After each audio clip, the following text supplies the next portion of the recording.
VD. Satheesan സർക്കാരിന് ഏറ്റവും കൂടുതൽ മൈലേജ് ഉണ്ടാക്കി കൊടുത്തത് രമേശ് ചെന്നിത്തലയുടെ ആഭ്യന്തര വകുപ്പ് നേതൃത്വം നൽകിയ ഓപ്പറേഷൻ തൂഫാൻ പദ്ധതിയാണ്.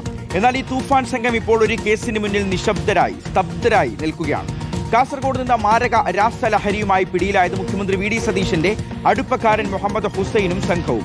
ഇവരെല്ലാം യൂത്ത് കോൺഗ്രസിന്റെ പ്രവർത്തകർ. ഈ കേസിൽ യൂത്ത് കോൺഗ്രസുകാർ സാക്ഷികളായി വന്നതിൽ തുടങ്ങുകയാണ് കള്ളക്കളി എന്നുള്ള സംശയം. പ്രത്യേക അന്വേഷണ സംഘമില്ല. പ്രതികളുടെ ഉന്നത ബന്ധങ്ങളിലും വിദേശ യാത്രകളിലും ഹവാല ഇടപാടുകളിലും ഗുണ്ടാ ബന്ധത്തിലും അന്വേഷണമില്ല. മുഖ്യമന്ത്രി വി.ഡി. സതീശന്റെ സോഷ്യൽ മീഡിയ കോർഡിനേറ്റർ എന്ന് അവകാശപ്പെടുന്ന ഹുസൈന് മുന്നിൽ കേരള പോലീസ് മുട്ടുമടക്കുമോ എന്നുള്ളതാണ് ഉയരുന്ന ചോദ്യം. പ്രിയ പ്രേക്ഷകർക്ക് ന്യൂസ് ബസ്സിലേക്ക് സ്വാഗതം.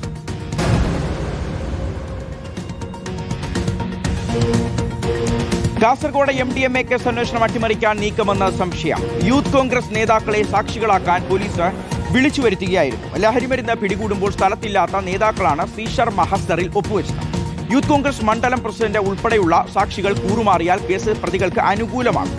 പ്രത്യേക അന്വേഷണ സംഘമോ ഉന്നത ഉദ്യോഗസ്ഥരുടെ ചുമതലയോ ഇല്ലാതെ ചന്ദേര CI നടത്തുന്ന അന്വേഷണമാകട്ടെ എങ്ങും എത്തിയിട്ടുമില്ല. ശ്യാം ദേവരാജ് ഈ വാർത്തയുടെ വിവരങ്ങൾ നൽകും. ശ്യാം, ഈ സംഭവം നടന്നപ്പോൾ ഇതിൽ സാക്ഷികളായി ഈ യൂത്ത് കോൺഗ്രസിന്റെ പ്രധാനപ്പെട്ട അവിടുത്തെ മണ്ഡലം പ്രസിഡന്റും മണ്ഡലം വൈസ് പ്രസിഡന്റും അടക്കമുള്ള ആളുകളെയാണ് സാക്ഷികളായി ചേർത്തിട്ടുള്ളത്. ഇവരോട് നമ്മൾ സംസാരിച്ചാണ്. അപ്പോൾ അവർ പറയുന്ന അന്നത്തെ ദിവസം യൂത്ത് കോൺഗ്രസിന്റെ സ്ഥാപക ദിനവുമായി ബന്ധപ്പെട്ട് മറ്റൊരു പരിപാടി മറ്റൊരു സ്ഥലത്തുണ്ടായിരുന്നു.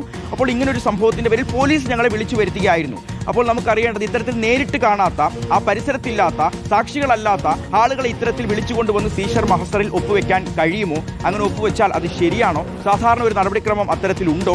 ഇനി പിന്നീട് ഈ ഒരു കേസിൽ ഇവർ കൂറുമാറിയാൽ എന്ത് സംഭവിക്കും? അപ്പോൾ ഈ പ്രതികൾ രക്ഷപ്പെട്ടു പോകുന്നൊരു സാഹചര്യം ഉണ്ടാകുമോ? എങ്ങനെയാണ് ശ്യാം ഇതിന്റെ ഒരു നിയമവശങ്ങൾ? അതോടൊപ്പം വളരെ പ്രധാനപ്പെട്ട ഒരു കാര്യം കൂടിയുണ്ട്. ഈ പ്രതികളുമായി ബന്ധപ്പെട്ട് പുറത്തു വരുന്ന വിവരങ്ങൾ എന്ന് പറയുന്നത് ഇവർ മൊത്ത കച്ചവടക്കാരാണ്. ലഹരിയുടെ, അതായത് 130 ഗ്രാമാണ് കാസർഗോഡ് എത്തിച്ചത്. അപ്പോൾ അതിനു മുൻപ് കോഴിക്കോടും മലപ്പുറവും അതിനു മുൻപും 3, 4, 7 ജില്ലകളിൽ ഇവർക്ക് കണ്ണികളുണ്ട്, ഇടനിലക്കാരുണ്ട്. ഇവർക്ക് വിദേശ ബന്ധങ്ങളുണ്ട്. മറ്റ് സംസ്ഥാനങ്ങളിൽ നിന്ന് ഇവർ ലഹരി കൊണ്ടുവരുന്നുണ്ട്. ഹവാല ഇടപാട് സംശയിക്കുന്നുണ്ട്. ഗുണ്ടാ ബന്ധം സംശയിക്കുന്നുണ്ട്.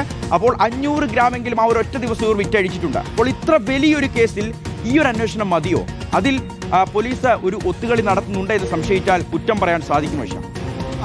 ഷിയാസ്, ഇതിൽ പോലീസിന്റെ ഒത്തുകളി, ആ ഒത്തുകളി ഈ കേസ് അട്ടിമറിക്കുന്നതിന് വേണ്ടിയാണ്. അതായത് MDMA യൂത്ത് കോൺഗ്രസ് നേതാവ് പ്രതിയായ ഈ ലഹരി കേസ് MDMA കേസ് അട്ടിമറിക്കാനുള്ള ശ്രമങ്ങളാണ് പോലീസ് തുടക്കം മുതൽ നടത്തുന്നതെന്ന സംശയം ഉയർന്നു വരുന്നുണ്ട്. അത്തരമൊരു സംശയം ഉയർന്നു വരാനുള്ള ഏറ്റവും പ്രധാനപ്പെട്ട കാര്യം ഷിയാസ് ആദ്യം ഉന്നയിച്ച ചോദ്യമാണ്. അതായത് ഒരു കേസിൽ, ഈ ലഹരി കേസിൽ, പ്രത്യേകിച്ചും NDPS കേസുകളിൽ പ്രതികളെ അറസ്റ്റ് ചെയ്യുന്നത് പ്രധാന തെളിവായ ലഹരി ഉൾപ്പെടെയാണ് അറസ്റ്റ് ചെയ്യുക. അങ്ങനെ ആ അറസ്റ്റ് ചെയ്യുന്നത് തന്നെ മതിയാകും ഈ പ്രതികൾ ശിക്ഷിക്കപ്പെടാൻ.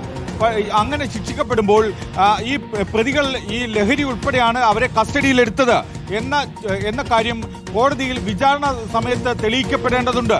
അതിന് ഏറ്റവും നിർണായകമാകുന്നത് പോലീസ് തന്നെ നിരത്തുന്ന മഹസർ സാക്ഷികളാണ്.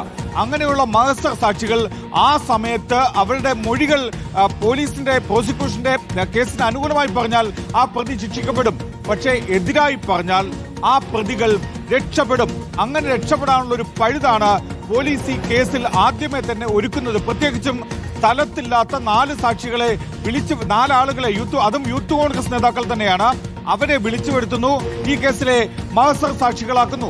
ഈ മഹസർ സാക്ഷികളെ വിസ്തരിക്കുമ്പോൾ ഒരുപക്ഷെ വിചാരണാ ഘട്ടത്തിൽ തന്നെ ഈ സാക്ഷികൾ ശരിയായ സാക്ഷികളല്ല എന്നൊരു തോന്നൽ കോടതിക്ക്, പ്രത്യേകിച്ചും വിചാരണ കോടതിക്ക് ഉണ്ടാകാനുള്ള സാധ്യത കൂടുതലാണ്. പ്രോസിക്യൂഷനിൽ നിന്നോ അല്ലെങ്കിൽ പ്രതിഭാഗത്ത് നിന്ന് ചോദ്യങ്ങൾ ഉയരുമ്പോൾ അതിന്റെ സാഹചര്യങ്ങൾ കൃത്യമായി വിശദീകരിക്കാൻ ആ സാക്ഷികൾക്ക് കഴിഞ്ഞില്ല എങ്കിൽ പ്രോസിക്യൂഷന്റെ കേസ് തന്നെ പരാജയപ്പെടും. അങ്ങനെ പരാജയപ്പെടാനുള്ള ഒരു സാഹചര്യം തുടക്കത്തിലെ തന്നെ ഒരുക്കുകയാണ് കാസർഗോഡ് പോലീസ് ചെയ്യുന്നത്. പ്രത്യേകിച്ചും മുഖ്യമന്ത്രിയുടെ സോഷ്യൽ മീഡിയ കോർഡിനേറ്റർ എന്ന രീതിയിൽ അറിയപ്പെട്ട മുഹമ്മദ് ഹുസൈൻ പ്രതിയായ കേസ് അട്ടിമറിക്കാനാണ് പോലീസ് തുടക്കം മുതൽ ശ്രമിക്കുന്നത്. ഈ യൂത്ത് കോൺഗ്രസ് നേതാക്കൾ തന്നെ പറഞ്ഞു, ഞങ്ങൾ മറ്റൊരു പരിപാടിക്ക് മറ്റൊരിടത്തേക്ക് പോകുമ്പോൾ ഞങ്ങളെ വിളിച്ചു വരുത്തിയാണ് ഇതിൽ ഒപ്പിടിച്ചത് എന്ന്. ഇത് മാധ്യമങ്ങളിലൂടെ അടക്കം പുറത്തു വന്നിട്ടുമുണ്ട്. പിന്നീട് ഒരു ഘട്ടത്തിൽ പ്രതികൾ ഈ സാക്ഷികൾ പ്രതികൾക്ക് നൽകിയ ബൈറ്റ് അല്ലെങ്കിൽ ഈ വാക്കുകൾ ഉൾപ്പെടെ ഈ വിചാരണ സമയത്ത് കോടതിക്ക് മുന്നിൽ പ്രതിഭാഗം അഭിഭാഷകർ എടുത്തുയർത്തിക്കാട്ടാനുള്ള സാധ്യത. അപ്പോൾ ഈ നാർക്കോട്ടിക് കേസുകളിൽ ഈ സീഷർ മഹസറിൽ ഒപ്പുവെച്ചിട്ടുള്ള സാക്ഷികൾ വളരെ നിർണായകമായ സ്വാധീനം ആ കേസിന്റെ മുന്നോട്ടുള്ള നീക്കങ്ങളിൽ നടത്തുന്നവരാണ്. അപ്പോൾ അവർ കൂറുമാറിക്കഴിഞ്ഞാൽ ഈ പ്രതികൾ രക്ഷപ്പെട്ടു പോകാനുള്ള സാധ്യത പോലും ഉണ്ട് എന്നുള്ളതാണ്. ഒരു കാര്യം നമുക്ക് ഉറപ്പിച്ചു പറയാം, ഇത്തരത്തിൽ മുഖ്യമന്ത്രി വി ഡി സതീഷുമായി ഏറ്റവും അടുത്ത ബന്ധമുള്ള യൂത്ത് കോൺഗ്രസിന്റെ പ്രവർത്തകരാണ് അല്ലെങ്കിൽ സോഷ്യൽ മീഡിയ കോർഡിനേറ്ററാണ് ഈ ലഹരിയുമായി വരുന്നത് എന്നൊരിക്കലും പോലീസ് അറിഞ്ഞിട്ടുണ്ടാവില്ല. ഒരുപക്ഷെ ഇവരെ പിടികൂടിയതിനു ശേഷമായിരിക്കും ഈ ഇത്രയും വലിയ സ്വാധീനമുള്ള വ്യക്തികളാണ് ഇപ്പോൾ ഈ പ്രതികളായി ഞങ്ങളുടെ മുന്നിൽ നിൽക്കുന്നത് എന്ന് പോലീസ് തിരിച്ചറിഞ്ഞിട്ടുണ്ടാവുക.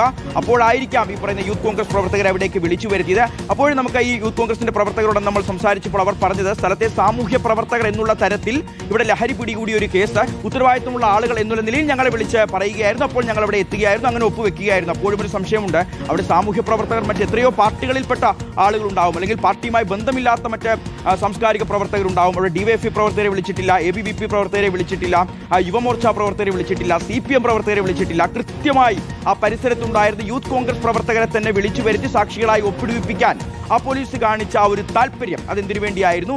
അത് ഒരു ഒത്തുകളിക്കുള്ള ശ്രമമാണ് എന്ന് തന്നെ നമുക്ക് സംശയിക്കാം.